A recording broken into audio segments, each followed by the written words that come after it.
Hello friends, આજે આપણે વાત કરીશું ડાયાબિટીસ રિવર્સલ. શું આજના સમયમાં એ શક્ય છે?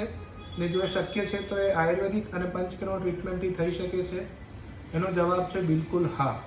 આજે હું તમને મારા એક સક્સેસ પેશન્ટની સ્ટોરી વિશે વાત કરવા જઈ રહ્યો છું કે જેમનું નામ છે શરદભાઈ ઝવેરી, જેનો વિડીયો આપણે આજથી લગભગ 8-10 મહિના પહેલાં ઉતાર્યો હતો, જેમાં આપણે જણાવ્યું હતું જેમને ફર્સ્ટ ટાઈમ ડાયાબિટીસ ડિટેક્ટ થયો હતો ને લગભગ સીધો 14.5 જેટલો HbA1c આવ્યો હતો.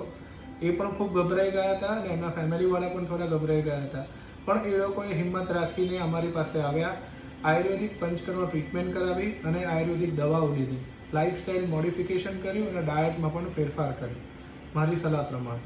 તો એમનો HbA1c પણ ઘટીને લગભગ 8.5 જેટલો થઈ ગયો હતો અને આજે લગભગ એવરી મંથ અમે એમના ફાસ્ટિંગના અને PPBSના લેબોરેટરીના રિપોર્ટ્સ કરાવીએ છીએ, જે બિલકુલ કંટ્રોલમાં હોય એ અમને જણાવવામાં આવેલ છે.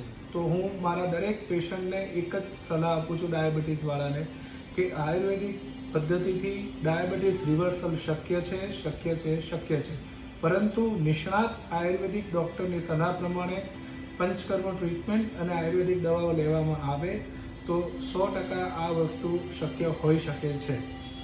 Thank you.